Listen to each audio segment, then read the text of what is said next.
following program is brought to you with limited commercial interruption. Today's broadcast is being simulcast in broken English. I'm here to show the world. I'm here to show the world. Welcome to the show that we're doing right now. What the hell are we doing on this show? Boy, that escalated quickly. I mean, that really got out of hand fast. It jumped up a notch. It did, didn't it? Let's go. What is this? Giggity, giggity, giggity, goo. Who else but The Q. it's showtime? Gentlemen, let's get down to business. Can you dig it? Can you dig it? Can you dig it? Can you dig it? Yeah, I can dig it, yeah.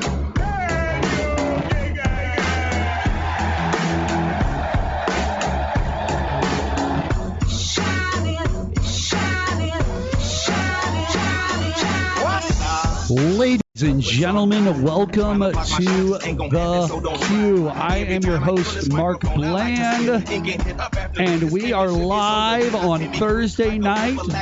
We are hanging out here at the Gateway Fiber Studios of KYRO, and on with me, as usual, is one amazing individual. Right. He's coming in slowly, and now he's here. Boom, he's here. Ladies and gentlemen, Swallowed that mic. Jason Cole is in the house. Hello, sir. What's going on, Jay? How are you? I'm fantastic. You look like you're doing great. I am doing great.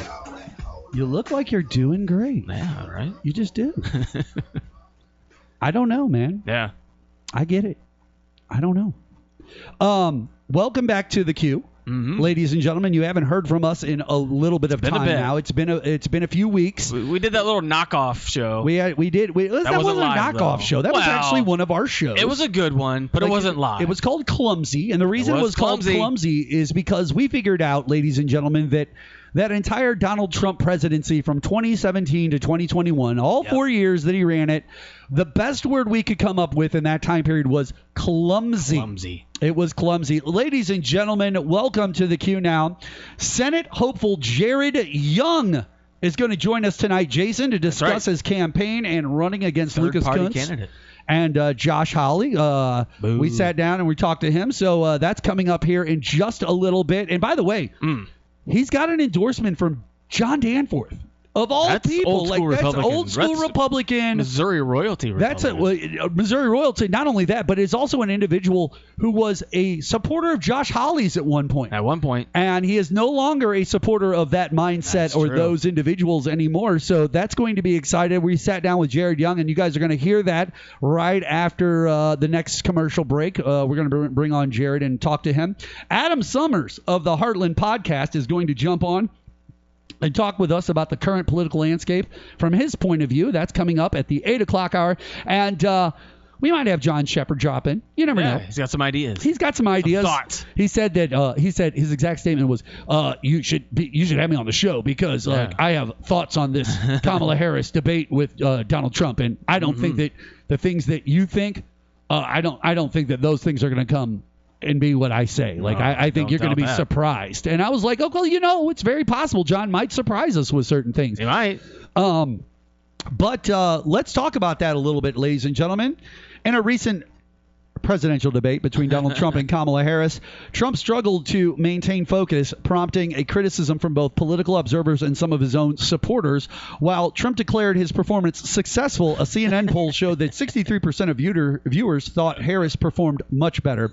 The debate, and that's not the only poll. There was quite a few polls that came out. Well, and of course, Newsmax. Listen, Newsmax had him winning 93-7. The debate was a key moment with Harris showing poise and growing stature, which energized the Democrats. She was seen as successfully challenging Trump, getting under his skin, and demonstrating her capability to be the commander-in-chief. Meanwhile, Trump downplayed the negative reviews, Jason, dismissing the event as rigged. Yep, it's always rigged. And accusing the moderators of bias. Of course. We heard Sean Hannity from Fox News right here at the Gateway Fiber Studios of Fox News. Over there. His picture's right there on our wall. He was explaining to everybody it was a 3-on-1 debate. That's right. It was two moderators from ABC News and Kamala Harris. They asked him questions, Mark. What more evidence do you need? Now, hold on. Before you get too deep, because I'm going to let you run. I promise. Despite the debate, both campaigns were uncertain about its impact on the swing states, particularly Michigan, where the race remains highly competitive. Harris, boosted by a recent endorsement from pop star Taylor Swift, is working to rally support, while Trump's base remains energized, especially in crucial battleground states. The aftermath of the debate left both sides analyzing how it might shape the final weeks of this election, with the possibility of a rematch still uncertain. Now, it's not uncertain anymore. Donald Trump has come. Well, first off, right as soon as the debate was over with, her campaign manager came out and was like, "That was fun. Let's do it again in October." Yeah. Okay, so right off the bat, like within seconds after they walked off stage, that tweet went out. Okay, great. Then Donald Trump saw that there was another debate offered up. Fox News and Sean Hannity and them offered up another Fox debate. Yeah, come on our show. Brett Baer and those guys, they all said it. Get you. And when it was all said and done, Jason, Donald Trump decided no more debates are needed. Nope. I don't need to do another debate. Because he won it so big. He won it so big. In his mind, he really won it. And ladies and gentlemen, let's talk a little bit about that. Jason, your opinions on the debate. I think this was the debate we should have been able to do our live show on and sit in a room with Republicans. Sure. Not that last one. Sure. Because that last one was hard. It was, but it was a hard pill for us to swallow as Democrats to learn, hey, he had really lost a step much worse than we thought. Melted in front of your eyes. But I had been saying for a year before that he had lost a step. So it's not like it was coming. We knew it was coming. I just didn't. I wasn't ready for that. That starkness. Decrease. That starkness of that contrast. Sudden decline. But Trump couldn't have looked worse unless he dropped a racial epithet or openly admitted to something. He posted a whatever those things are called, truths. Truth Social. Yeah, all caps. All caps, and he says, "Why does he do that?" Donald Trump doesn't use Truth Social. He goes to Twitter now because Elon Musk did an interview. Well, it's almost at $0. But now he doesn't use Twitter anymore. No, because he posted a little bit. The interview's over with. They were like, "Hey, we've lost $60 a share. Why don't you come back on here?" No, but he posted and he said that he's allowed. He says, as Nixon said, if the president does it, it's not illegal. He was like, and then he starts taking apart Nixon. He's like, and Nixon, I'm so much better than Nixon was. I'm better than Nixon. Yeah, and, he did. Ladies and gentlemen, if you were listening to the debate the other night, Kamala Harris pointed out midway through the debate, before the first commercial break, if I remember correctly, she pointed out to everybody, pay attention to what he says. Yeah. Look at the way he talks about himself, not you the voter, not you the citizen, not you. He doesn't talk about you. He talks about him, right? It was Nixon, and once Nixon was laid out there, you could just leave that alone. All about me and how important I am and how cool I am. And that's true, because once he mentioned Nixon, he then has to go back and destroy Nixon because he can't leave it. Right, you can't hit him. Listen. Abraham Lincoln is kind of an icon you can't step over. So once you say it, you have to trash him, because if you don't, that physical shadow that his iconicism casts over you as a person is so large that you have no choice but to say some trash. I'm surprised that when he gives medals to people, he doesn't say why are they getting this medal, and then be like, I mean, I probably would get 6 of these, but I'll give you one too. I'll give you one. I'll be nice enough to give you one. But in that truth he posted, he says, talking about, because Jack Smith, indicted him, and he's like, and because, and that's what he says, and I'm so much better than Nixon. And he goes, and so I forgot to give back a couple of papers. Oh, yeah, because he forgot to give back a couple of papers. Everything becomes dismissive. Everything becomes dismissive. But it's slowly I have the pure right to, so I didn't give him up, or I lost by a whisker. No, I didn't mean that. I meant, I should have won. I was being sarcastic. I don't think he knows what sarcastic means. I don't think so. But sarcasm has a ring to it. Now, I will say this. These are my opinions on this. Excuse me. Kamala handled herself perfectly well. Yes. I think that she did a really good job not allowing Trump to use his booming style to overwhelm the debate whatsoever. Every time he tried to get bombastic, or she tried to shut him down. Yeah. Really quick. The ABC moderators, I was very happy with this compared to, there were certain aspects of the first debate with Biden that I liked. They had the quiet microphones where they just shut it off and they refused to turn it back on for the other person. I wish they would have maintained that. I wish that would have happened because every kept time turning his mic on. Well, he kept coming back going, I want to respond to that, and it's like, and they're no, like, no. And he just talked, and they're like, fine, turn it on. But Jay, that's because they would ask her the question. Yeah. Or him, no. They would ask him the question. He would ramble on for 2 minutes about nothing that had anything to do with the question. Then they would ask for her response to it. She would trash him and break it down, and basically, in many cases, explain how they were going to handle it from her administration if she was president of the United States better, and how it looked bad from his administration. And then he would immediately go, oh, I need to respond to that. And it's like, no. They want to move on to the next topic. I need a minute to say crazy stuff for 60 seconds. But no, you don't. See, that's the problem. And they should have just left his mic muted. Yeah. And if he would have just walked off stage, even better. Yeah. More Donald Trump that we expect anyway. I'm glad that the ABC News Department foresaw him saying some of this crazy stuff and checked him before it began. So they knew if he brings this up, this is not true. We can't let like Jake Tapper and I was it Dana Bash. They were just like, oh, okay, you want to say that? Well, great. Let's just move on. And so he just got to say whatever he wanted. Like if Biden would have just been halfway competent, that he might still be running. It's possible. Trump was terrible. He just lied nonstop. It was. And here's the thing, ladies and gentlemen, if Joe Biden would have come off in a much more glowing way in that first debate and he was able to maintain and continue on, this would have just been the second debate with Joe Biden, and possibly we would have been talking about the losing the step thing again. More than likely, but he would have still stayed. At least by the second debate, we would have been like, we saw this in the first debate. We know that he's just trying to keep up with what he's trying to do his best. Maybe we would have made excuses. Maybe we wouldn't have. I mean, to me, thank God he had that. Now, we finally beat Medicare moment. Well known. Because we got a really good candidate now. It's well known to everybody in America that winning candidates just don't go into the spin room.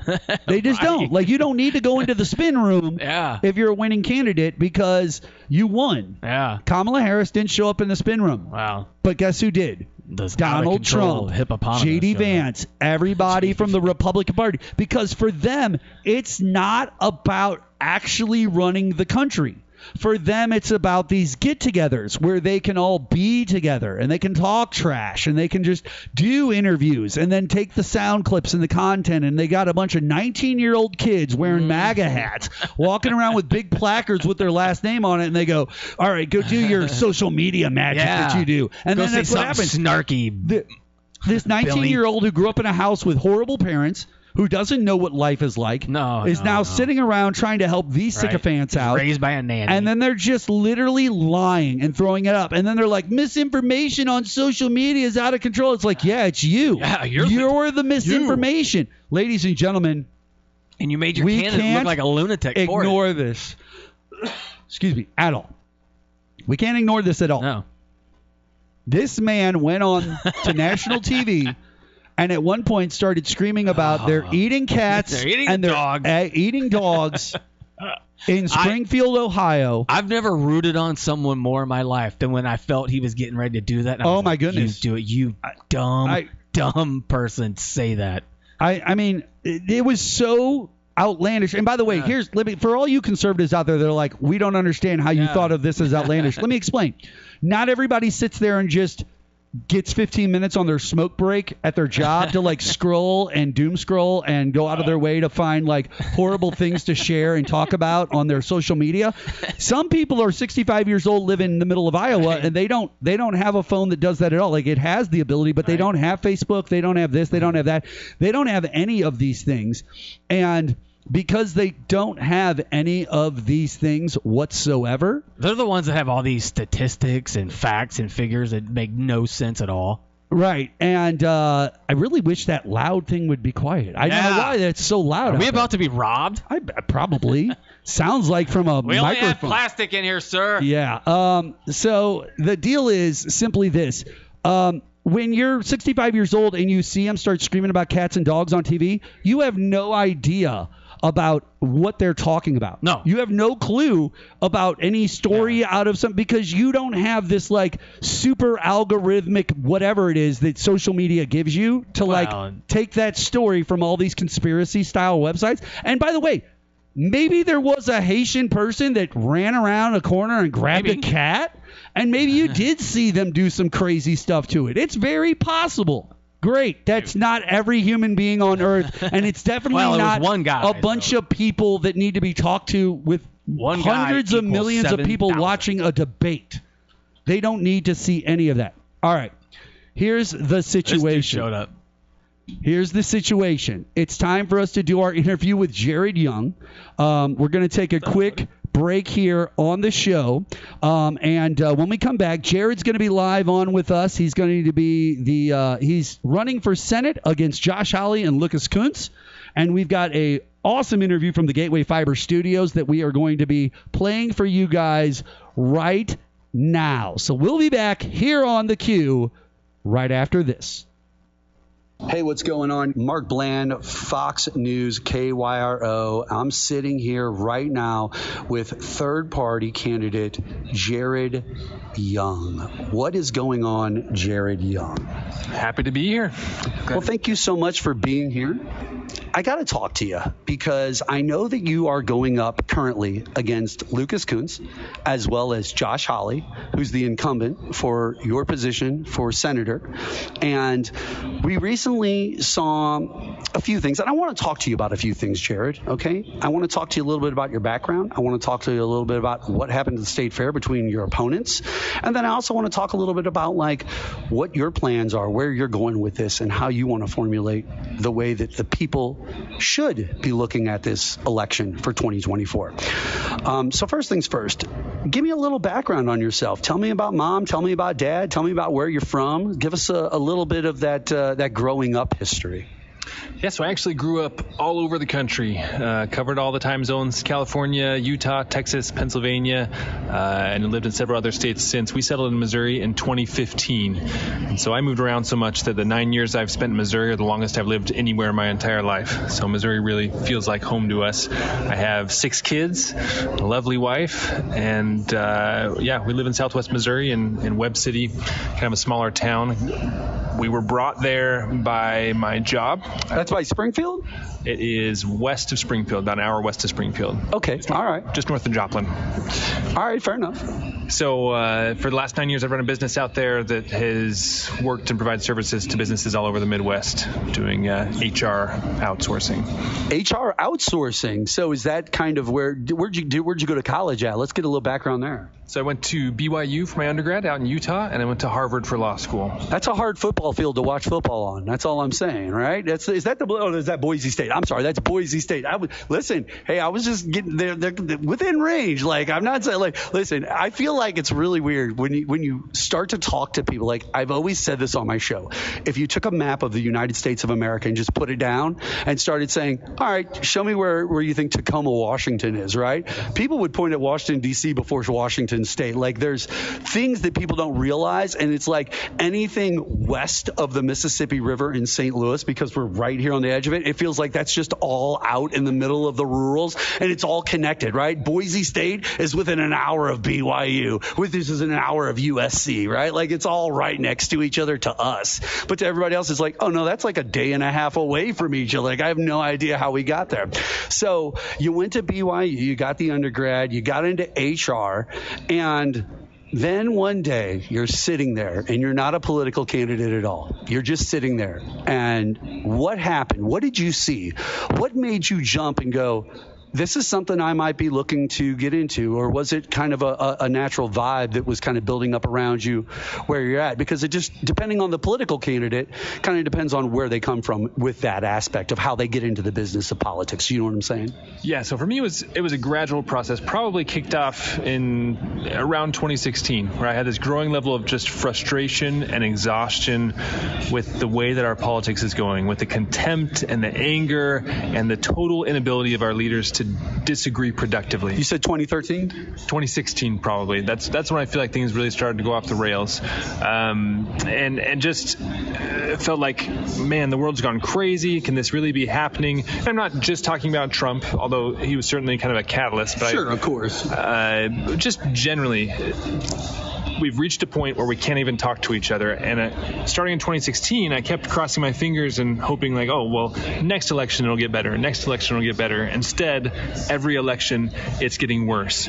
And so I finally reached a point where I either needed to completely disengage because I was so frustrated, or I needed to go all in. And I found myself, my company got sold in 2022, so I found myself in a position where a little free time and ready to make that move. Yeah, I needed to figure out what to do next, and I decided this is what I was going to do. I was going to put my time and talents and resources towards being the leader that I've wanted so badly on the political scene. As you move down this road, obviously you have to build a team. It's important because these individuals have teams around them that work with them. Most of somebody's team is in Virginia and stays in Virginia at all times. Let's just be honest about that. But the other teams are around. Sometimes they're sitting right next to you while you're having a conversation with people. And you need to know that building the right type of team is what's important to also helping the state of Missouri. How have you gone about setting up that team? Like what has become the important parts for you and who's involved with that?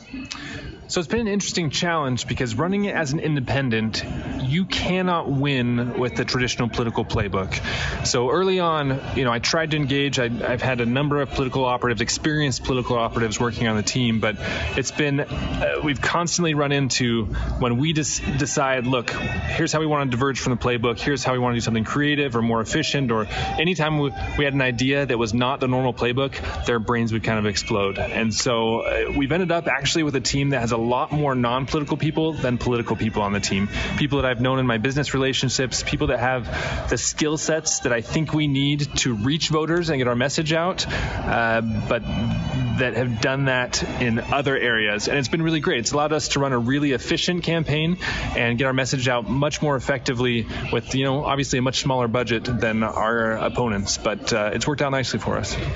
I noticed that obviously we're doing an interview.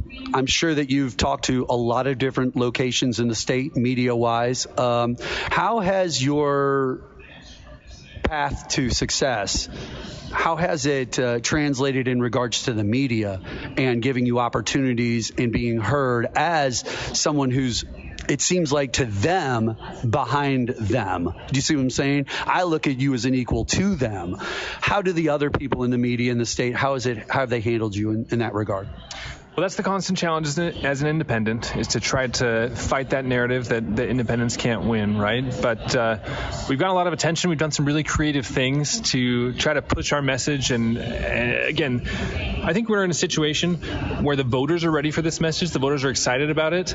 The media is still trying to get their head wrapped around it. And so that's what we're trying to do. Sometimes we kind of skip the media and go straight to the voters. But some of the creative things we've done to try to get this attention, one, we did a project called the United Seats Project, where we bought tickets right behind home plate at a Cardinals game and at a Royals game. And we said, hey, we're giving away these tickets. The only catch is you need to be willing to sit next to someone who has completely different political views from you. Because what I believe is, hey, that's awesome. We are not as divided as the parties want us to think. They've decided that their best way to win is to get us to hate each other, and that's just not true. Your neighbors, when you look at your neighbors, your first thought isn't, are you a Democrat or a Republican? It's, you're my neighbor, and we have a lot in common. We care about our families, we care about our jobs, we care about our country. Yes, we have different ideas about how to help our country, but we have so much in common, and that's what we set out to prove. And so we did this. We invited, staunch liberal, staunch conservative, had them sit next to each other for a whole baseball game right behind home plate, and we're producing a mini documentary that'll come out here in the next few weeks to show their experience. We filmed the entire experience, recorded all their dialogue, and it proved our point perfectly. These people walked in pretty nervous, not really sure what they were going to get, and walked away as friends. Do you feel that we could possibly pull this off for me, you, and Josh Hawley at a Cardinals game? Maybe we get Josh in the middle, put me on one side of him, you on the other side of him, and then we have this conversation, which, by the way, you brought up something really important before you started talking about the Cardinals thing. And your campaign manager, Bob, told me that, you were talking about some stuff that you guys were looking into as far as politics in the state goes. And we were talking about that purple aspect, the way that the state has been for so long. And you were talking about the timing and trying these new ideas out because you thought it was the right time for that type of a third party or an independent person to come along and be a part of that. I think you're right. I think that's why it works. That's why you had success with this. I think that you're sitting in a position in a state where over the years we have looked purple at times. So we've kind of always been teetering there. And if there's someone that can bring them back, that's perfect. And Jared, if you're the guy, then so be it. Let's do that. Yeah, I really think this is the time. People are exhausted by the state of our politics. And what our polling shows is 70% of Missouri voters are interested and willing to consider a third party or independent candidate in this Senate race.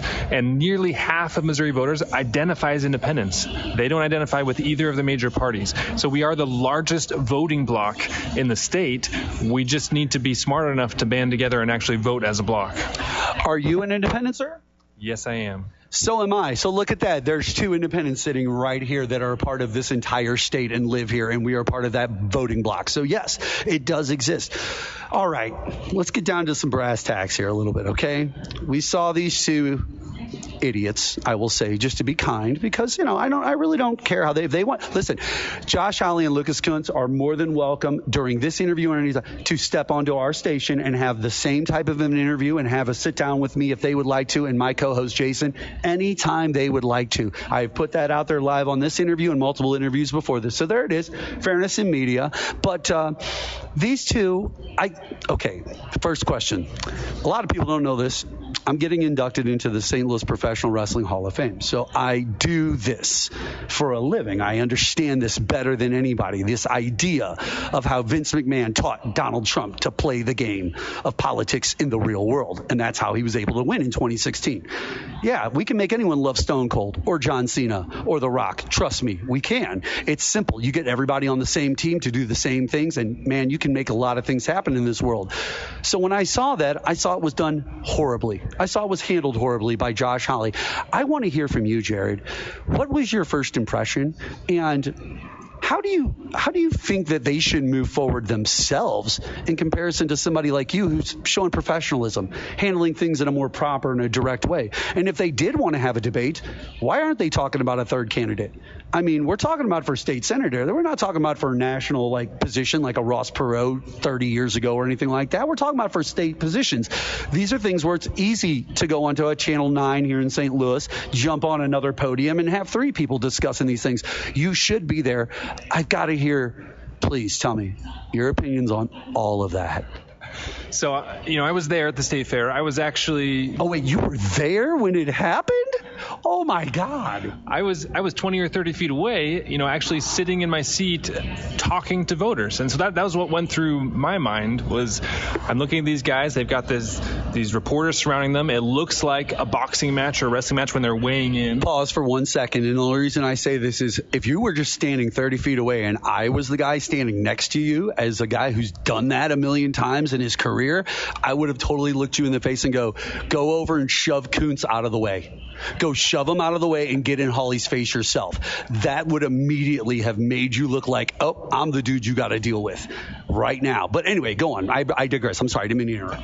So I'm trying to be the adult in the room. That's fair. So what I felt like it was a perfect illustration of what I'm trying to show people is we're tired of this performative politics. I was sitting there engaging with voters, talking to them about their concerns, getting to know them. These guys were sitting in the middle of a pool of reporters yelling at each other. And Hawley, after that little scrum, after he got the attention that he wanted, he left. He never sat down. Immediately, like a good pro wrestler who goes to the back of the locker room, right? I just left your guy laying in the middle of the ring. I'm out of here. I'm going to let you guys cry about it. I'm not going to let you get it to me or talk to me. Oh, no. I totally understand this. It looked dumb, though. It looked staged. Do you feel it looked staged yourself, like between Kunce and Hawley? I'm not even like you're not a part of that. I'm just saying between these two, it looks staged, which to me looks bad because we're talking about real issues, real people's lives, real taxes that they got to pay, real everything. You see, the difference between me talking about pro wrestling is when we left the arena, the show was over. Turn the lights off and we're done. We go back to our hotels room, we Netflix and chill, right? These people are going to go and they're going to make decisions that are physically going to affect people's lives. And Jared, you understand that. They look like idiots. I don't understand why more people are not screaming your name. And we're going to make them scream your name. We're going to start making them scream your name as of right now. I think every time I get the chance to actually engage with voters and they hear about me, they're excited about the message. The challenge for someone like me is just getting enough resources so that all 4 million Missouri voters hear my name and understand what I'm about. I will be the first to say that I appreciate and love the candor as well as the attitude and the approach that you are using in politics in Missouri. I think there's more liberals as well as Republicans that need to take a page out of your book and play from it. So moving forward, we got your opinions on that and how it looked to you and all this. But now we're getting near the end, and I before we get out of here, I do want to ask you, what are you looking forward as your primary tenets, your focus that you want to put everybody's eyes on as they move forward and they're looking at November and the options that are on the ballot and you being one of them?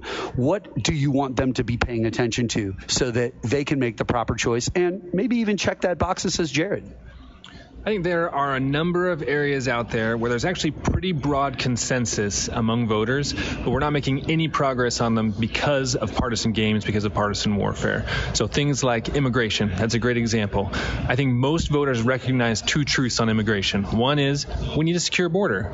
The second is we need legal immigrants. They're an incredibly important part of our economy and an important part of our culture. So it shouldn't be hard for us to come up with policy that acknowledges both of those truths, but because of the partisan games, we can't make any progress and we can't solve the significant challenges we're facing in that area. So that's what I want people to be thinking about is, look, we have complex problems that will require people to actually sit down and talk about things and problem solve together, and our politicians are completely unequipped to do that right now.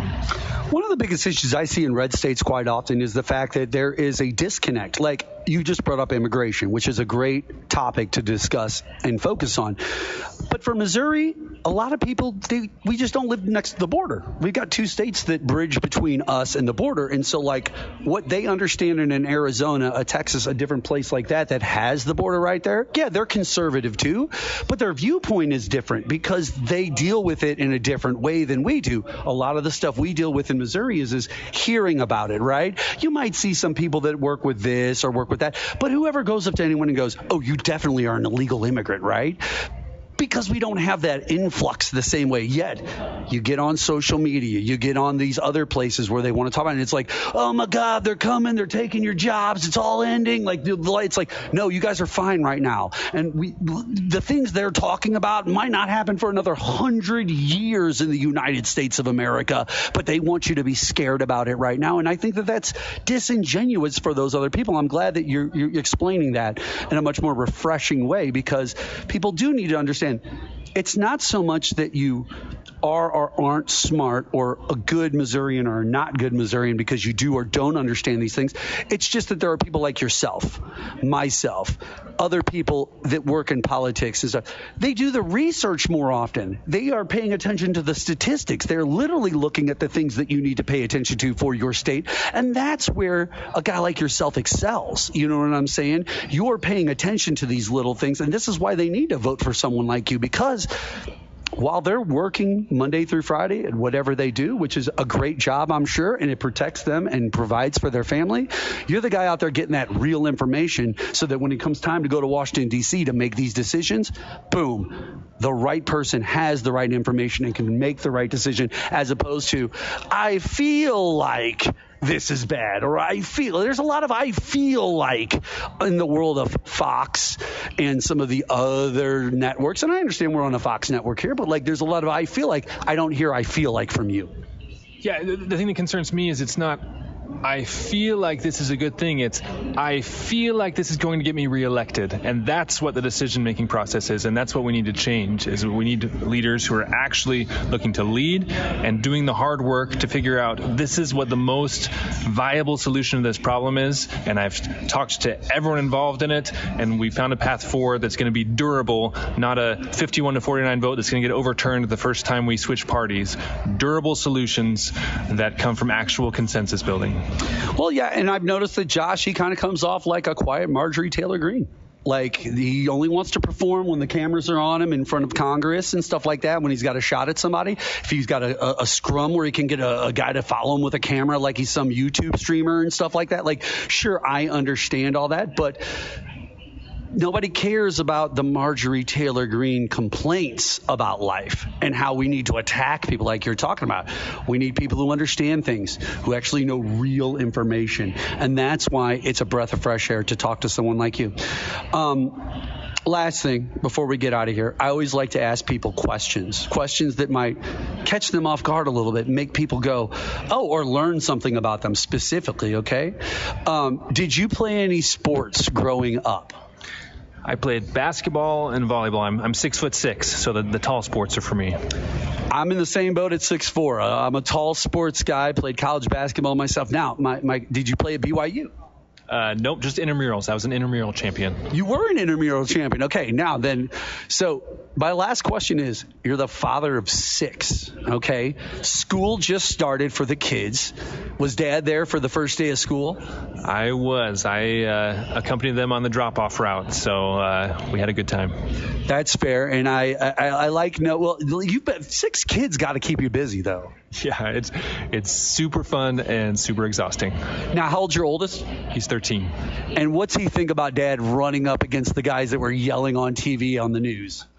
You know, it's hard to know what they think. You know, I think they think it's cool and they like to talk to their friends about it. But in the end, I'm just their dad. So I'm still just the goofy, nerdy guy that they're a little embarrassed about sometimes. Well, Jared, I appreciate you taking the time to talk to me here on Fox News KYRO, and I really look forward to seeing how this works out for you moving towards November. And I want to encourage everybody out there, if you get a chance, make sure you guys check out Jared Young. He's running for not state senate, you're running for the national senate. You're running for Missouri's Senate seat against Josh Hawley and Lucas Kunce. Where can everybody find out a little bit more information about you and your campaign so that they can pay attention? They can go to votejaredyoung.com. That's JaredYoung. Votejaredyoung.com. Well, Jared Young, thank you so much. I appreciate you taking time out of your busy day, and we look forward to hearing more from you moving forward. Thanks for having me. It was a pleasure.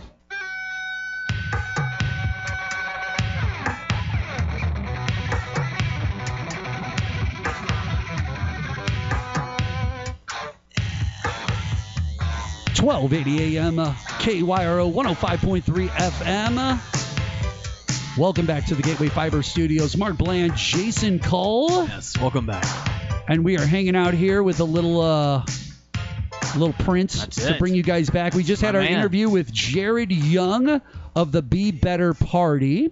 And I'm really excited because, listen, I want you guys all to know, go check out Vote Jared Young. Go search that up in Google. Find all the spots where Jared Young is at. You guys need to definitely get on top of that. Jared was great, Jason. It was. I can't wait until we get him. We're going to get him live in the studio before the election because, listen, I understand, ladies and gentlemen, it's a third party type candidate. It's an independent, but it's an independent that's right for Missouri. Missouri likes to strewn what I like to call purple at times and have been. They can. I mean, for many years over the years, many times over the years, Missouri's strewn purple.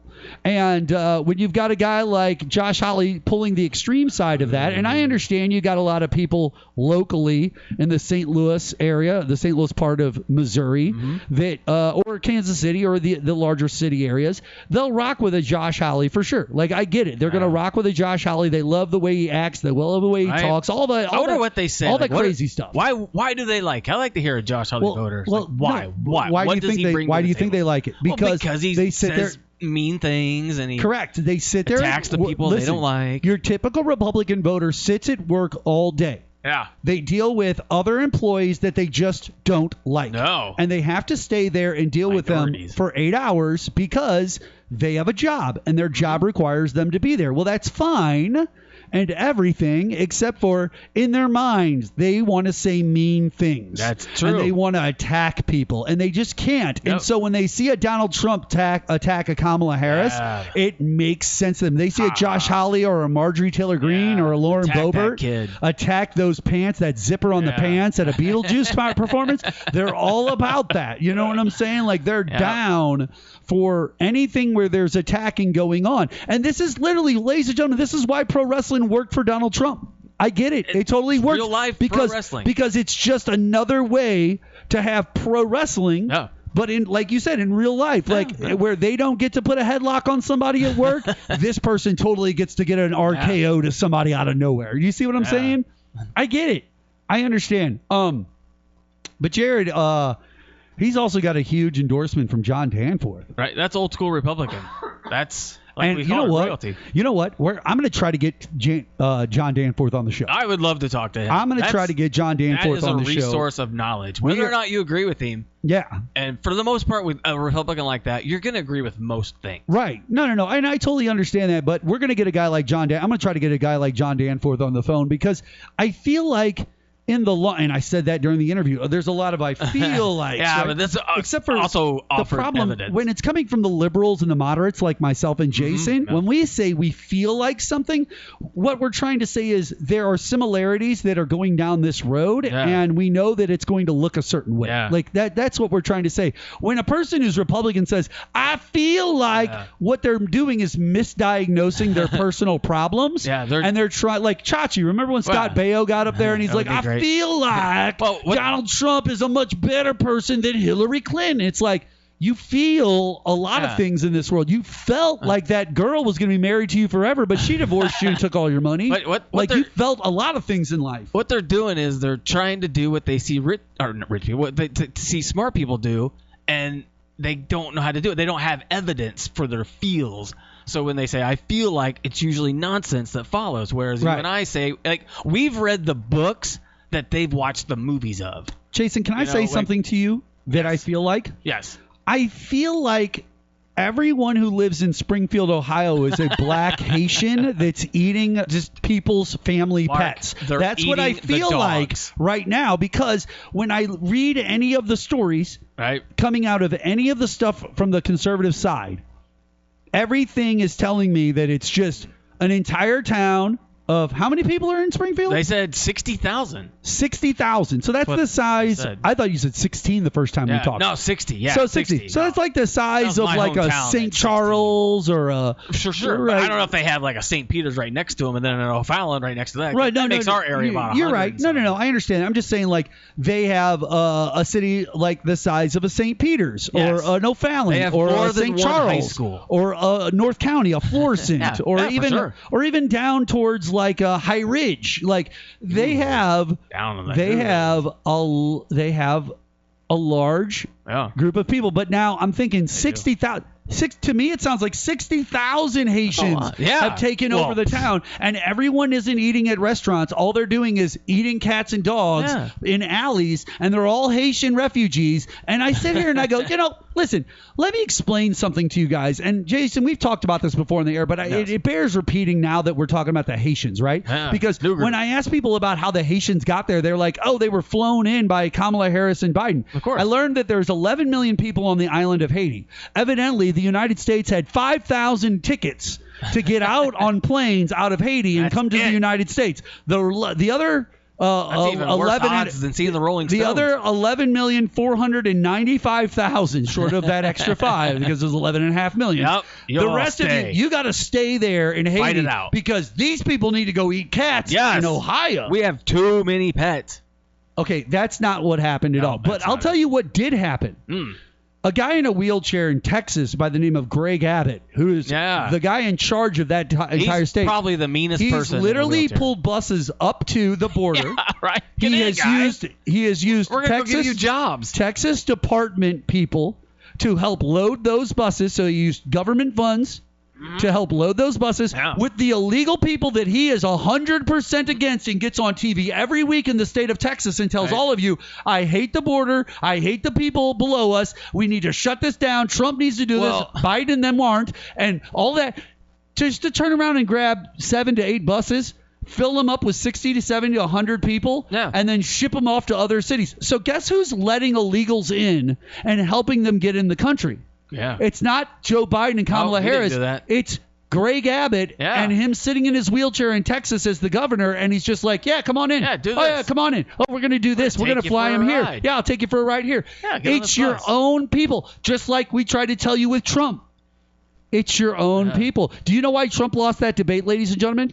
Jason, why did Trump lose the debate? Because of his own people. Because of himself. Because of himself. Well, he doesn't listen. Because he said things out of his own mouth, and it was rigged. Remember, ABC rigged it. Yeah. But how did they rig it? How did they rig him to say his own dumb things? They are so good at rigging, they are able to put words into his mouth, and they just come out. By the way, ladies and gentlemen, right now, the only real video content out of the debate from the other night with Kamala Harris and Donald Trump is literally the clip for a minute and a half of him talking about eating cats and dogs in Springfield, Ohio, and then getting checked by ABC News, David Murr, and those guys getting checked immediately on it and being told that the city managers who they talk to, they literally talk to the people in charge of the city to ask if this is a thing. And it's like, once we, like what we said earlier before the Jared Young interview, there might have been a person. They might have grabbed a cat. It's possible. And you might have had somebody see that. Great. That doesn't mean that there's everybody just cooking dinner. Like, you got me and Jason and everybody thinking that it's like when you walk down the streets in the Philippines. Like, they're just a big market, a bazaar of people that are trying to sell, like, alligator, kitty cat, dogs. Like, what this one woman, and I'll say probably white, saw was some Haitian trying frantically to get their cat that got out of the house, and he's chasing it around and trying to get it, and he grabs it and he goes running in the house. Haitian. They might have just seen a black person and they're like, just assumed he's going to eat that. I'm not going to sit here and say that it didn't happen. Right. Maybe there was a couple of Haitians that chased down an animal and then were cooking it, and you guys walked up on this and saw this with your own eyes.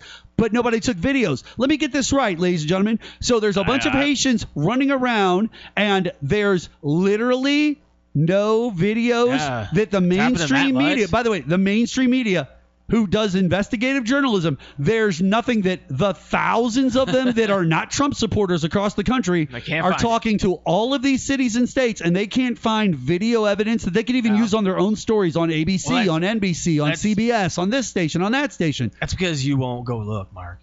Yeah, that's because I won't go look. It's a really good gig, I think, to be a right-wing influencer. Because you can say whatever you want, and when people call you out and say it's a lie, you just accuse their evidence of being rigged or false, and you just deny everything, and you just deny reality constantly, and you apparently get $100,000 a week from Russia. All right, well, ladies and gentlemen, that was an amazing interview with Jared Young. Yeah. The Be Better Party is the name of the party. Vote Jared Young. Go look him up on Google. Third. Yeah, we hope Hawley gets third a lot. Yeah. We really do. Yeah. All right, ladies and gentlemen, we're going to take a quick break here on the QNow. When we come back, me and Jason are going to sit down and talk to Adam Sommers from the Heartland podcast. He's an amazing individual. He's got a lot of background and interest in politics, and he's got a lot of things that he wants to say about these topics, and I can't wait to talk to him. I've been on his show before. We'll be with him when we come back.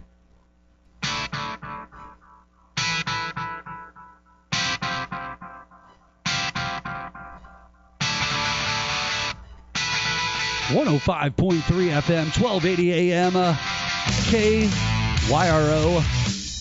Welcome back to the QNow. Mark Bland joining you today on the phones and in life to hang out. Jason Cole is here. Yeah, I am. Jason, we are, it's 8 o'clock. We are back live on the air, and we are now going to welcome in a friend of the show. One Mr. Adam Sommers of the Heartland Pod is here to join us. Sir. Adam, how are you?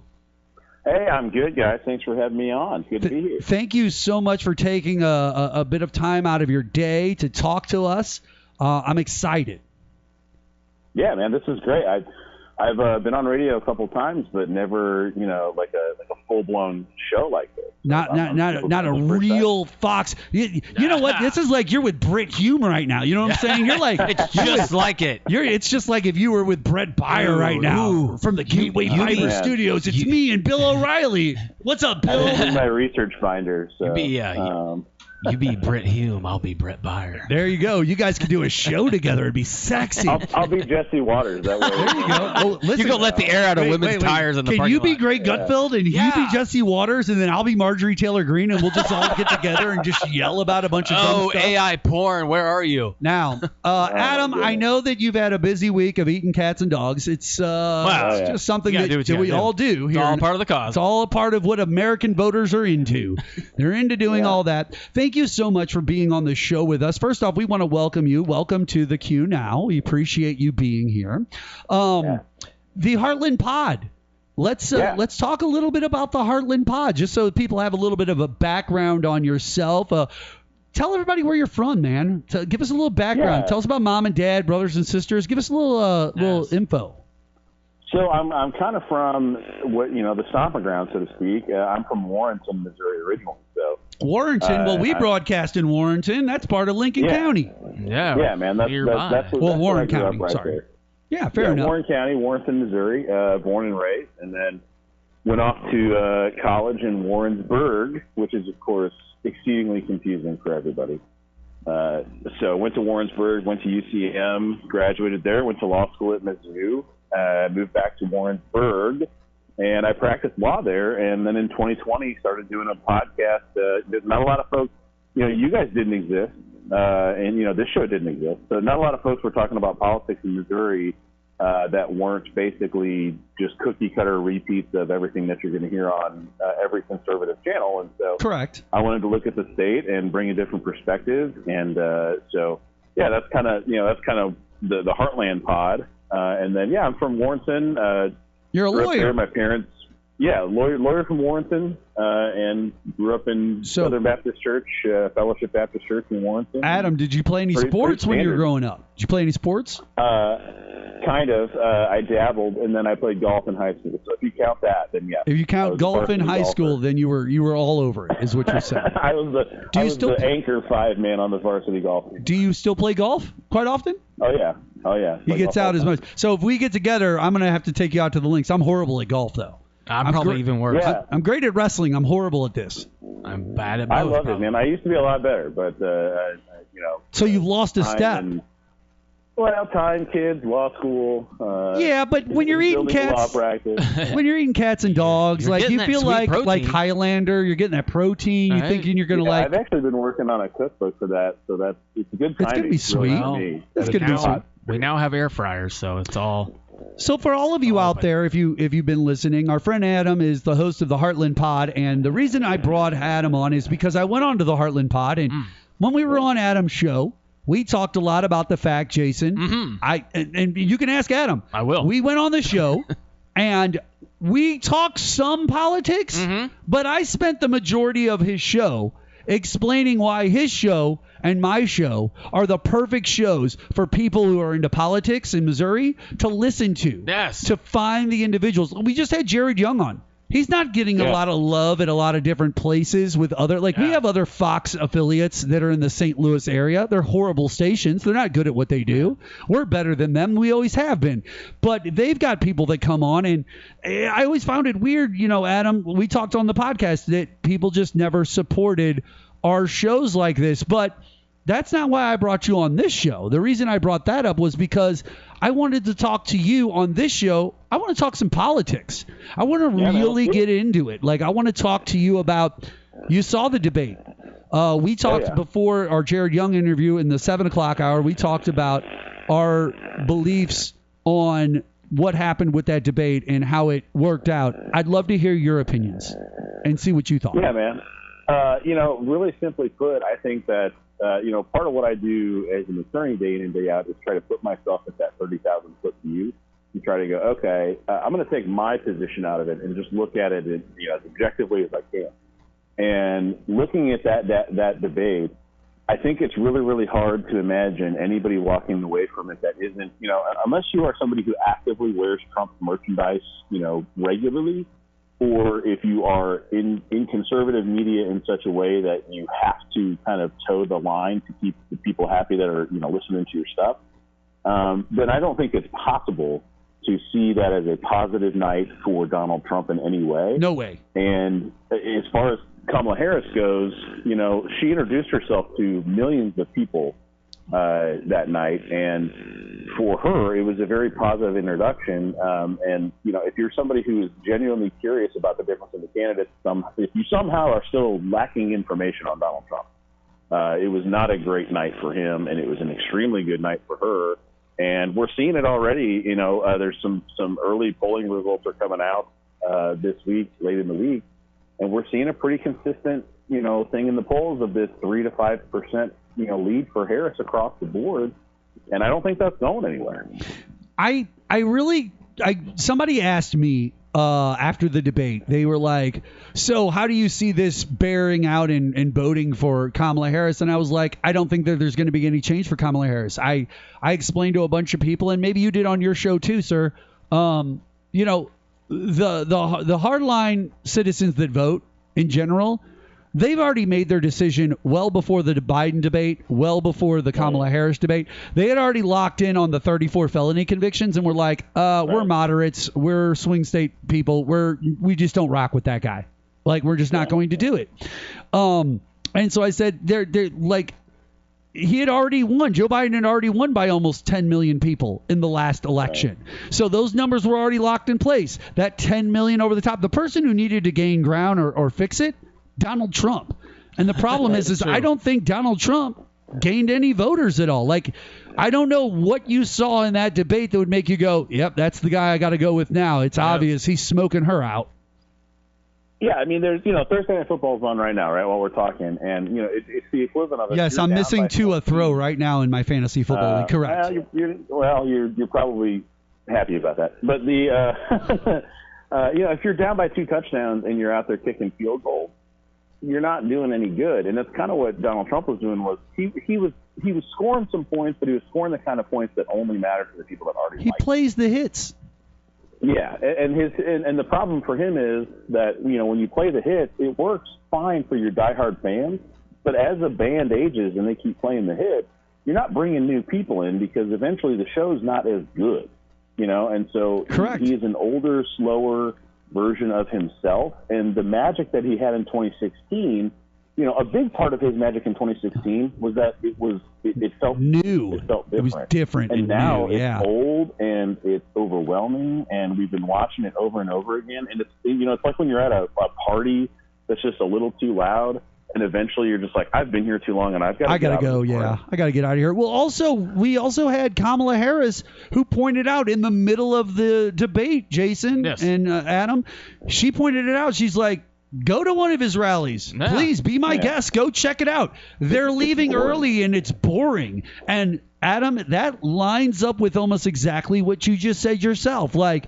the old hits, they just don't come off the way they used to. Oh. And people get to the point where, unless Kid Rock's doing a 30-minute show at every one of these rallies so that they feel like they got something out of it, it's a long day of standing in lines. It's a long day of eating cats and dogs, as we said. It's a long day of doing a bunch of other stuff, and then he finally shows up to just ramble for 2 straight hours. And you're like 40 minutes into it, you're like, I've already heard all this. You know what his rallies are now? It's like county fairs, and like Black Oak, Arkansas showed up, but they're gonna play their new album in its entirety.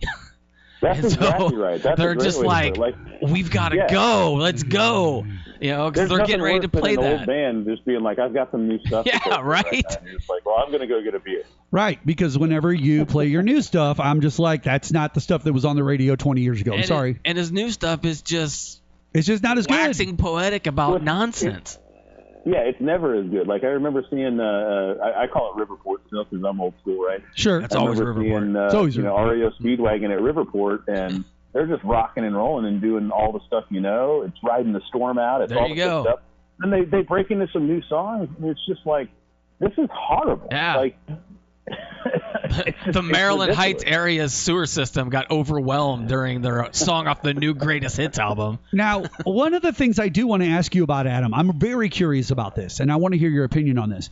During the debate, I noticed that there was a conversation where Donald Trump basically, once again, out loud in front of everybody in the world said, I could fix the Ukraine war. I could fix it immediately. I'll just go over and talk to Putin, and I'll go over and talk to Zelensky. I'm not going to do it right now. And I'll get him in a room right now, and I'll get it all fixed and worked out. Now, at no point, and by the way, during that, well, that was the famous, I knew a guy named Abdul with the Taliban. I worked things out with him. Your Highness. He's called me your Excellency. Excellent, yeah. Yeah, like I'm Darth Vader. Like, it's just weird stuff.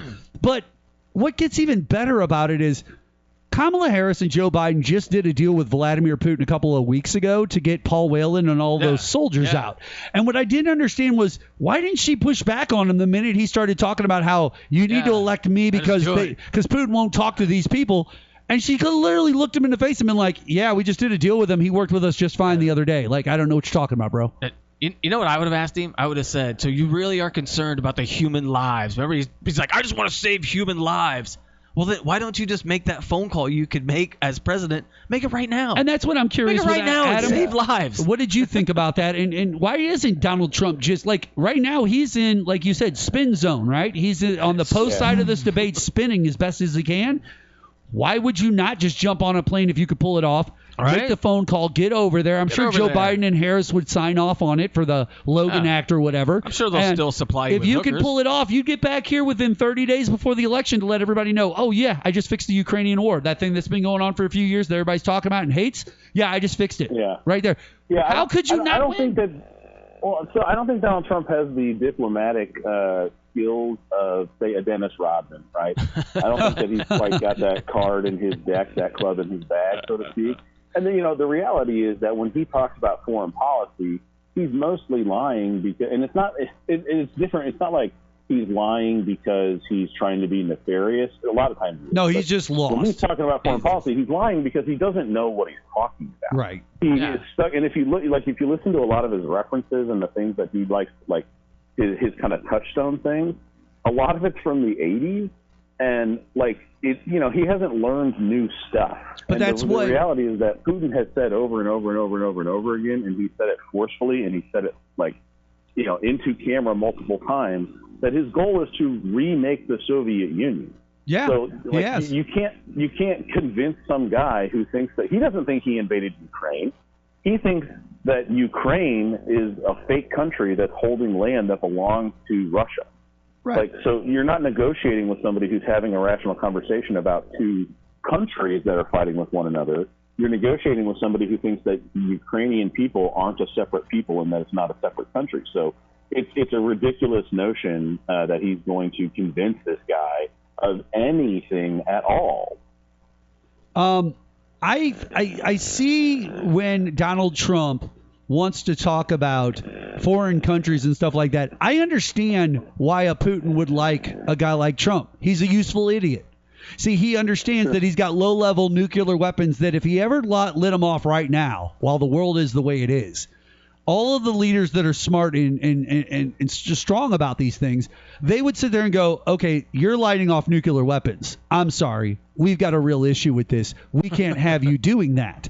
And Putin would not like that because he doesn't really have numbers on his side. You take Trump, he wins the presidency, you put him in the White House. Now if I do low-level nukes against Ukraine or wherever I want to try to get away with things, now it comes down to the old Axis and Allies argument, right? It's the idea that, oh, Europe, you're right there, except for now the United States isn't your buddy anymore. He's my buddy. So he's flanking you on one side with the ocean. I'm flanking you on the other side with the ocean. And by the way, China's over there to make sure the rest of the world can't get to you, including Australia.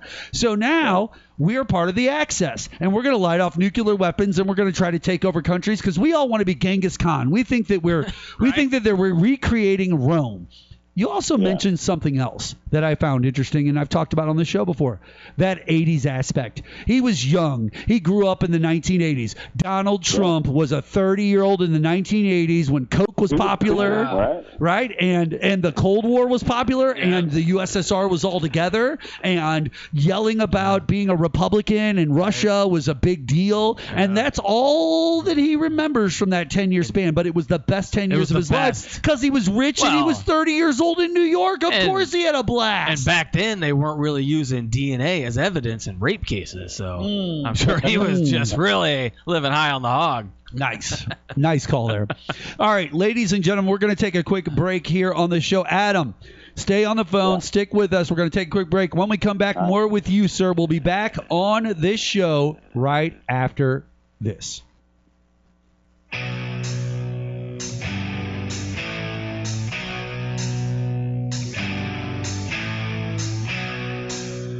Ladies and gentlemen, welcome back to the QNow at the Gateway Fiber Studios of KYRO.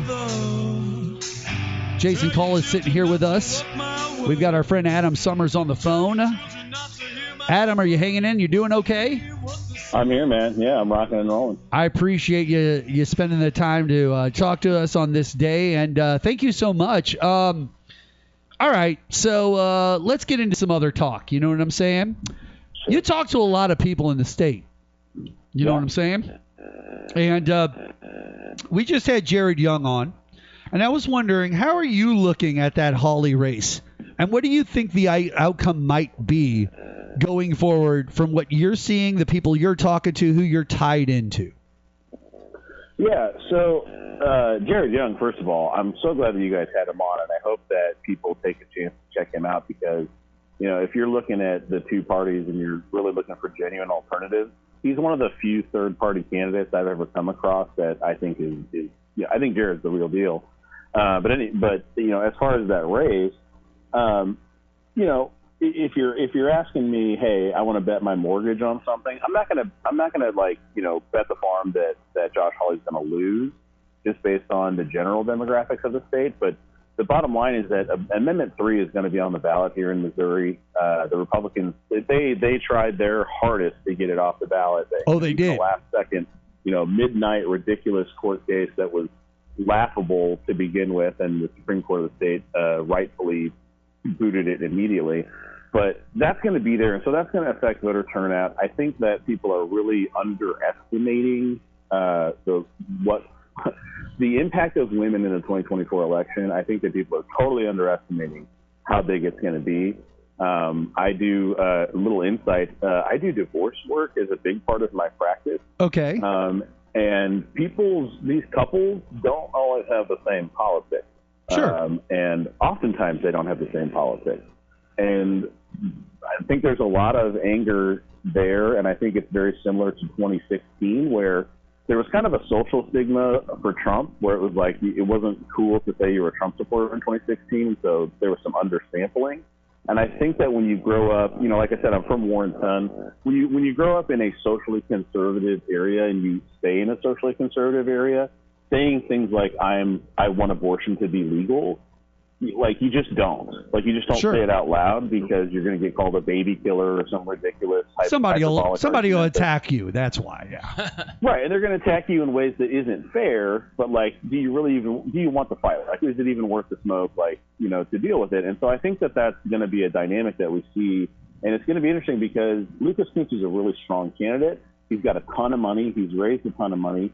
He gave it a go in 2022, and he learned a lot from that race. Like, he was not the same candidate then in terms of the quality of a candidate, the quality of an infrastructure, the quality of fundraising. He came off softer in that election. Yeah, he's more aggressive this time around. Yeah, I would say he's a lot more aggressive. He's way more aggressive. He's all he's way now. more aggressive this time. Yeah. It's almost like he went to the Eric Greitens school of elections. Tied a woman up and threatened her. He started to grab tannerite to blow up everything. Yeah. As soon as he puts a ghillie suit on, then he'll be on the Greitens level. But like, yeah, I mean, he is more aggressive, but like rightfully so, because it's a lot like in that election he was running in a primary, but he was also trying to run this general election campaign kind of simultaneously, and so it was a lot trickier. But this time around, he's really not, like, there never was a real primary this go-round.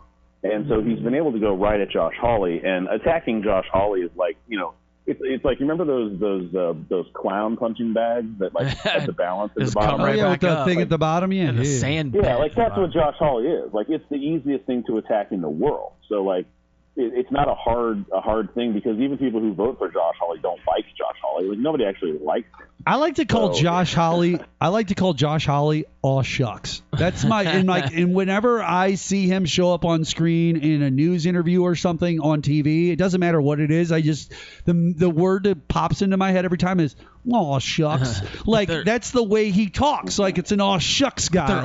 They're all so awkward and and it's odd. all bullshit, dude. It's all BS. Yes. They're all awkward and odd.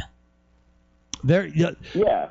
And that's how he was when I met him the first time too, because I was in my third year of law school at Mizzou, when Hawley got brought into the state, and there was a professor there that specifically told us he brought him in so that he could run for office. Like, we knew what he was doing there. And I met him, and it was like, you meet people, and you're just like, nope, not that guy. Yep. Yep. Like, exactly. Never in a million years, don't want to have a drink with him at all. And it was just that immediate vibe. That's that George Carlin scale that you use when you meet people. Yeah. You listen. Yeah. Oh, Exactly. nope. He's full of crap. Gotta go. And listen, and it's so easy. And hey, guys, I'll be the first to say, with a bombastic voice and my own personality and being a pro wrestler from the past and all these things, when I walk in on people in conversations, quite often they look at me and they go, nope, he's just loud. He's overwhelming. I'm not going to listen to a word he says. I think that he's just completely out of it. But the man is Mark, overwhelming. is like, you're loud and you're bombastic and you push the conversation, things like that.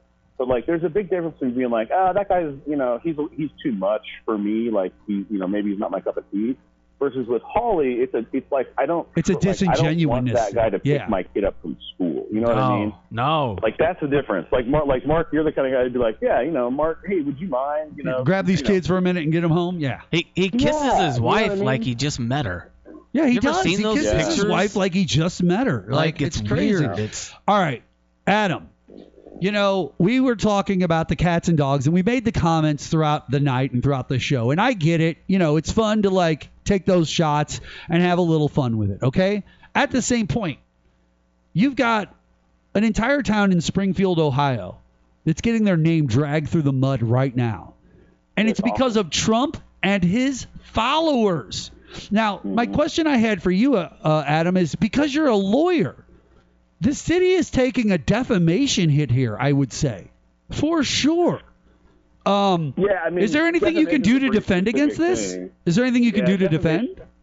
It's a pretty specific thing as far as defamation goes, and the city's an entity, and there's a lot of technical questions that would go to that as far as a lawsuit. But I mean, the bottom line is that there's not really like the great legal remedy for them. I mean, they could try to file a claim against for harassment or whatever, but he also made the claims in Pennsylvania, not Ohio. So that's a good point. When he made the claims, so there's all kinds of like technical reasons why there wouldn't really be a good legal answer to it.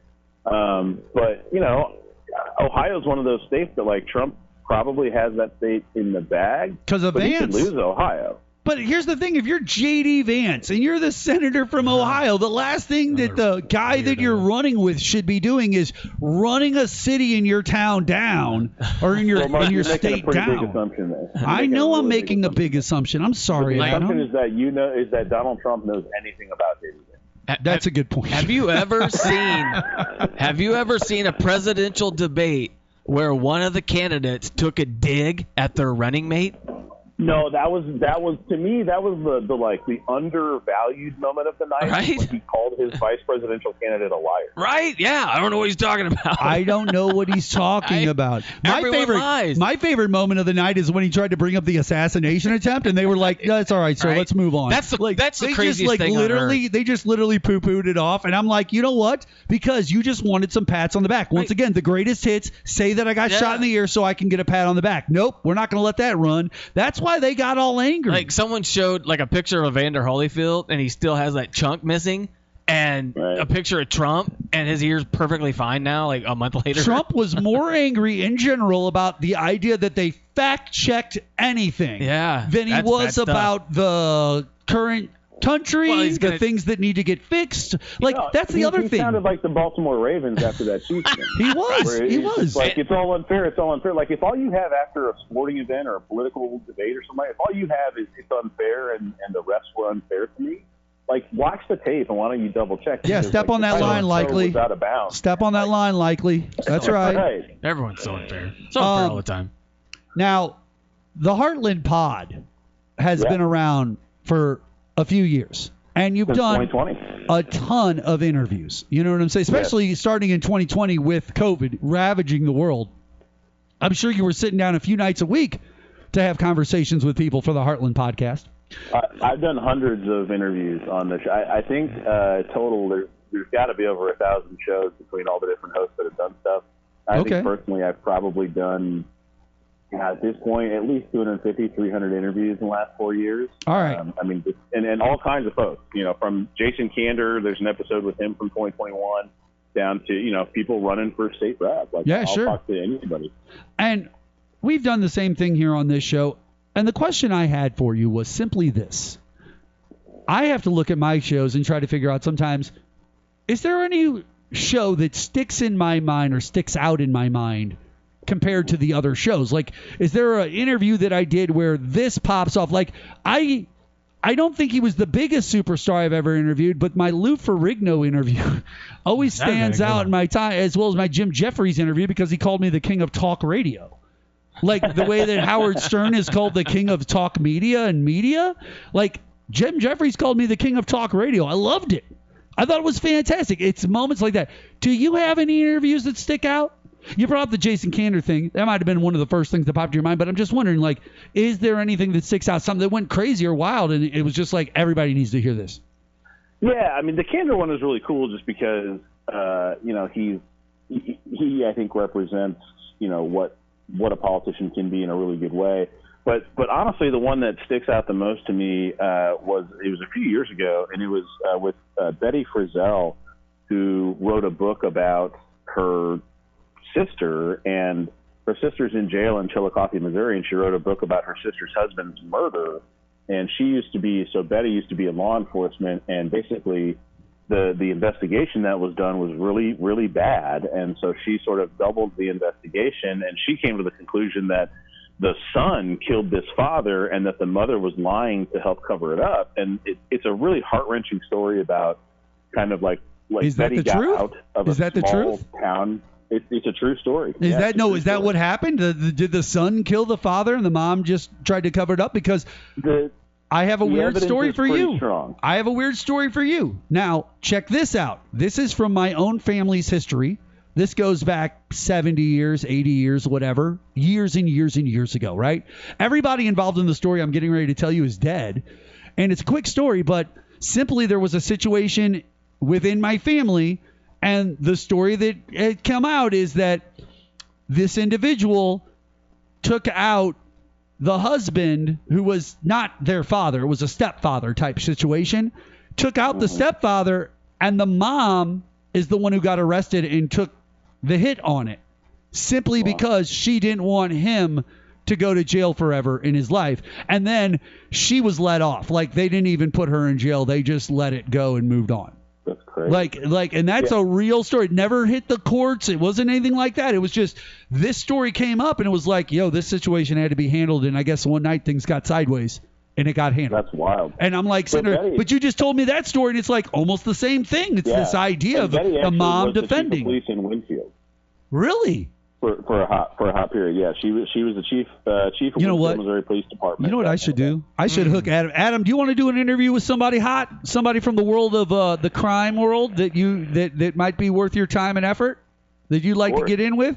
You want to talk to Russ Faria, the guy who was married to the Pam Hupp situation, the guy who was married to the lady, and then Pam Hupp killed his wife? Because he's been on this show. He's a friend of the show. I remember that. I'll get Russ on with you, or at least I'll get you in contact with. Oh yeah, we had Russ on to talk about the whole Pam Hupp situation. All right, ladies and gentlemen, we're going to take a quick break here on the show. When we come back, we are going to finish off with our friend Adam Sommers. Adam, just sit by for a second. We'll be back right with you right after this on the QNow.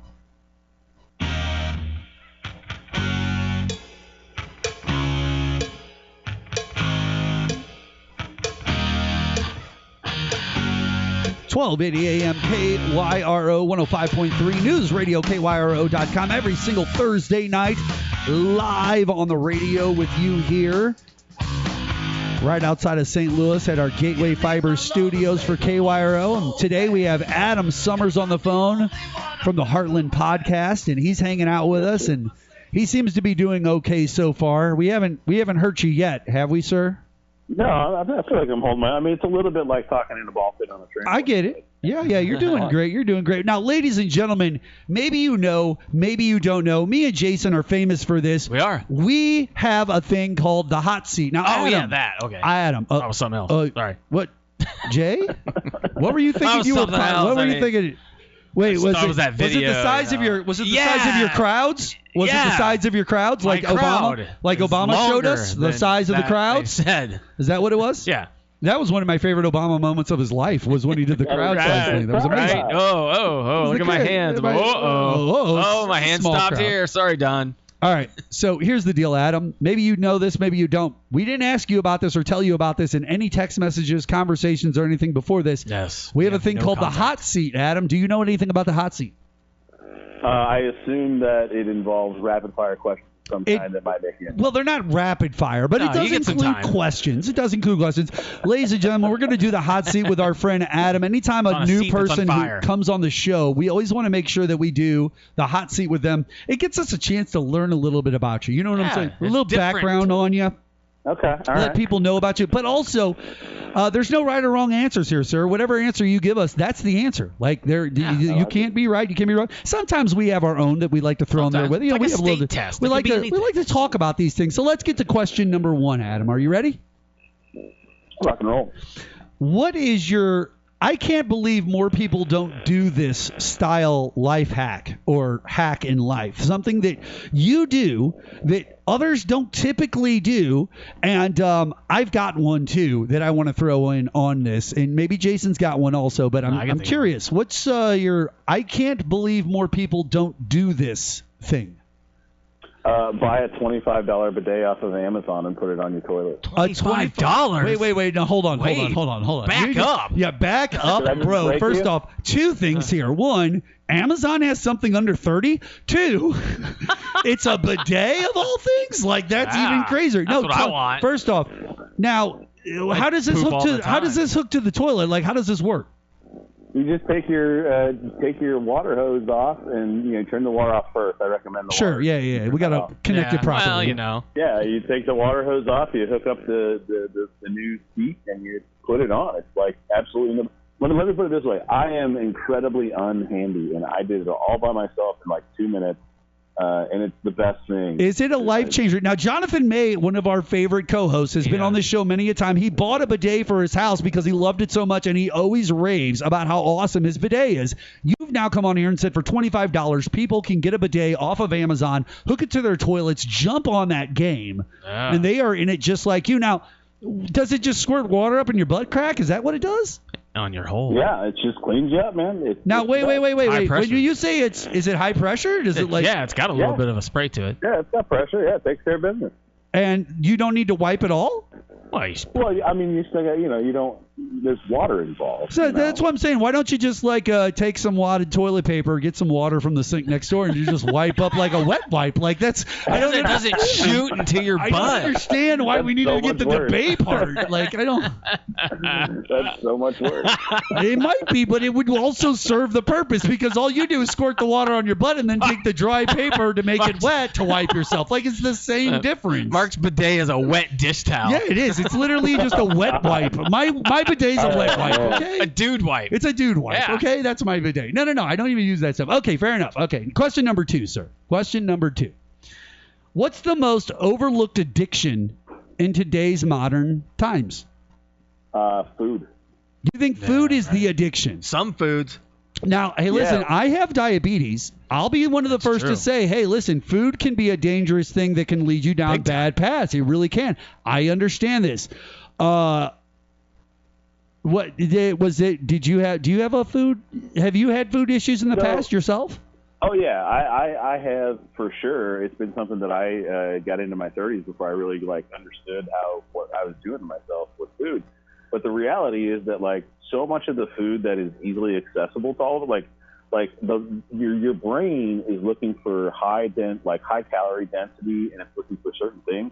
So if you have something that's crunchy and also has a level of salty or sweetness to it, but also has a mealiness to it. Think about a McDonald's fry, a chicken nugget, an Oreo. Sure. Right? They all three have those characteristics, and they're super high, fat content, calorie content. They're delicious is what they are. They're delicious. Right. Say it, Adam. And how hard is it to eat one Oreo? Adam, listen, you and me, impossible. I might grab a bag of Oreos and come meet up with you, and then I'm just going to hand you double stuffed Oreos, okay? I'll come find the two of you and be like, I can't believe this. I might even try to find the uh-ohs, so you get the chocolate cream in the middle and then the white cookie. No, regular, it's the standard Oreo. I don't know who decided we needed to mess with the Oreo. I liked them all. I like them all. I like them all. I like them all. Like the birth cake flavor, it's okay. I like the lemon one. Listen, that is a travesty I need to talk to America about. Ladies and gentlemen. Enough with the birthday cake. Enough with the birthday cake, okay? I understand what you're trying to do. Birthday cake milk, probably. But every time I try birthday cake ice creams or birthday cake flavored things, I always get a little disappointed. It's like I almost feel like I just want the vanilla version of it and call it a day.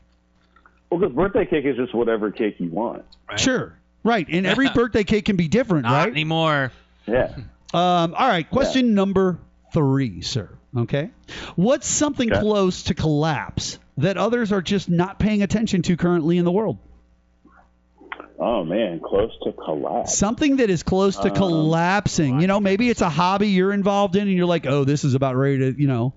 It could have been the subprime mortgages in 06. You could have been like, oh, this is looking bad. Toy train stores. I think the student loan issue is a good one because the student loan issue in the United States, if you're of a certain age, and I am, I'm 39, I'm getting ready to turn 40, and, there was a zone where it was like college was sold as an experience, and it was like a consumer product. It was also sold as something to do. Like you needed to do it. Like you needed to go get a degree so that you could get a better job. Chicks. Yeah, and I really had no good understanding of what I was doing from a financial standpoint when I was getting into all of that.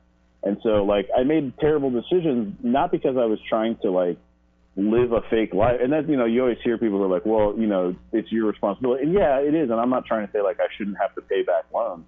But there's also something to, the interest rates that are on them and the amount of money that they're, the physical can't rent a link. card till you're 25, but I can sign a piece of paper that says I'm going to be in debt for $50,000 when I'm 18. Hey, Adam, at what point, and Jason, you can answer this too, at what point are we as adults in the society, because we are the adults who run this society currently, okay? At what point are we going to step back and go, this is all just too expensive? See, I know Kamala got yelled at for the price gouging and how she's going to try to, fix things to, make things easier for middle-class families to buy groceries and things like that.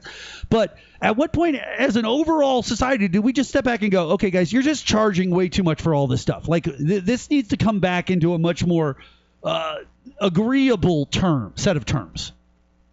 Yeah, I mean, it's going to have to reach the point where people really can't afford to live, and that's the other part is when we hear people talk about complaining about prices on things, they're complaining about prices on things on their expensive cell phone that they pay a monthly plan for in their house that's air conditioned while they watch a streaming service on their 60-inch television. Sure. You're literally describing me and my wife, but go on.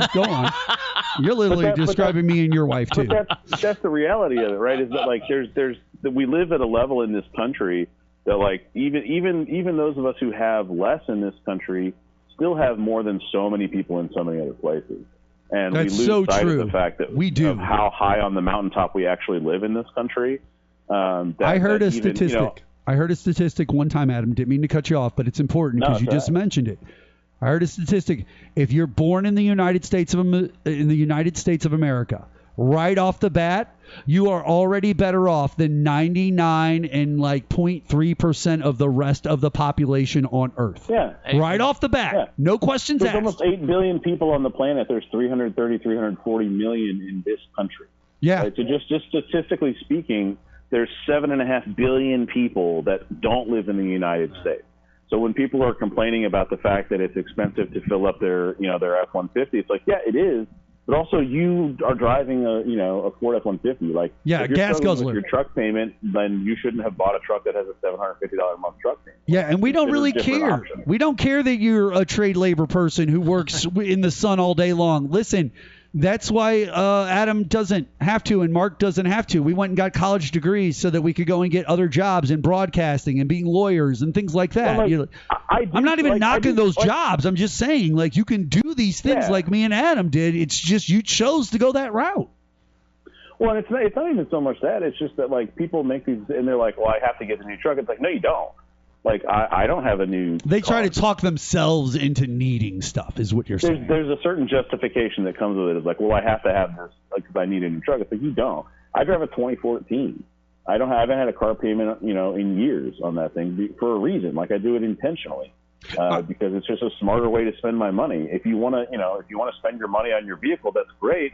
But then don't complain about how expensive it is to run your vehicle. you made that choice. You could have bought a car. You could have bought a sedan. You could have bought something that gets twice as much gas mileage and has half the size of a fuel tank. By the way, I had somebody texting me saying, you never told anybody what your I can't believe more people don't do this thing is, Mark. Like only Adam answered. So like, you know how there's like your sheet sets for your bed? Yes. You know, like it's got the 2 pillowcases for the top pillows plus your main sheets and all that? Yeah.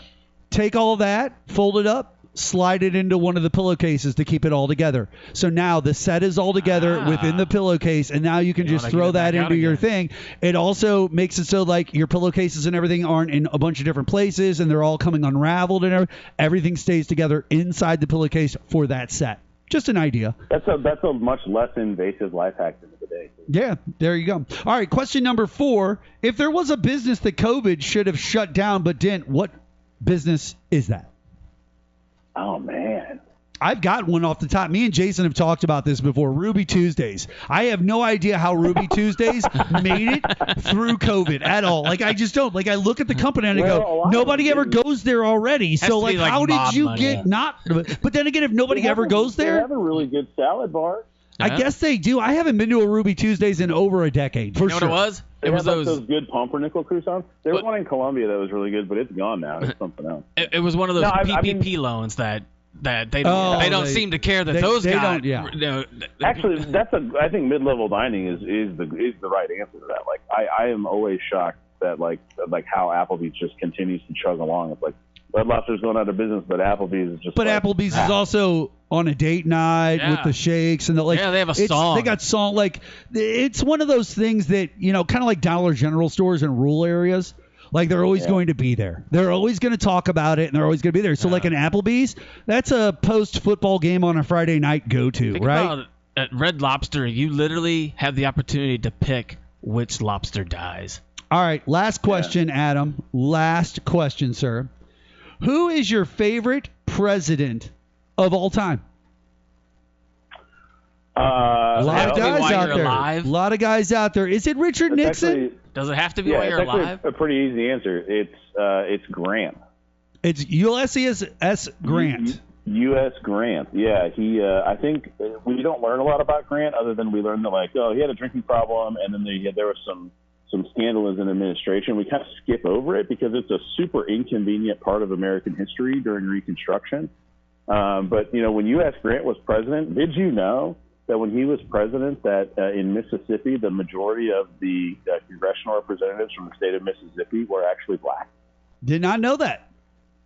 Yeah. Did not know that. U.S. Grant rebuilt the country using the federal government, using the federal military, and basically said, you're going to let everybody vote, and if you don't, we're going to shut you down.